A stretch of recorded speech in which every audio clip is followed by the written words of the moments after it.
Welcome to the third part of this tutorial series. In this part we will show you how to convert your BTCV to Wrapped BTCV. First, go to the official Bitcoin Vault website. Click on the menu button located in the upper right corner. Click on Wrapped BTCV. Click on Convert. You will be redirected to the BTCV conversion page. Enter the amount you want to convert. The exchange fee and the network fee will be deducted automatically from the amount entered. To find your wallet address, go to the MetaMask app and click on wBTCV. Click on Receive.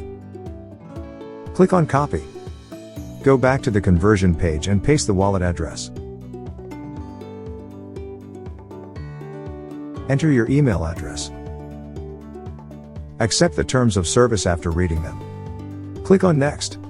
You will be prompted with all the information of the transaction, including the exchange fee, network fee, recipient wallet address and email. Go to your email inbox and copy the confirmation code. Enter the confirmation code. Click on Confirm the conversion.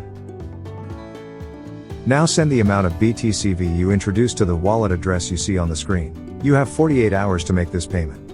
After that time, the link will expire. After you complete the transaction, you will see a notification with the status of your transfer. The conversion will take up to 24 hours. After that time you will see your wBTCV in your MetaMask wallet. To stake your wBTCV in PancakeSwap you also need BNB to pay the gas fees. So, don't forget to also transfer some BNB to your MetaMask wallet. In the next video we will explain how to connect your wallet to PancakeSwap and how to stake your wBTCV in PancakeSwap. Thanks for watching and see you next time.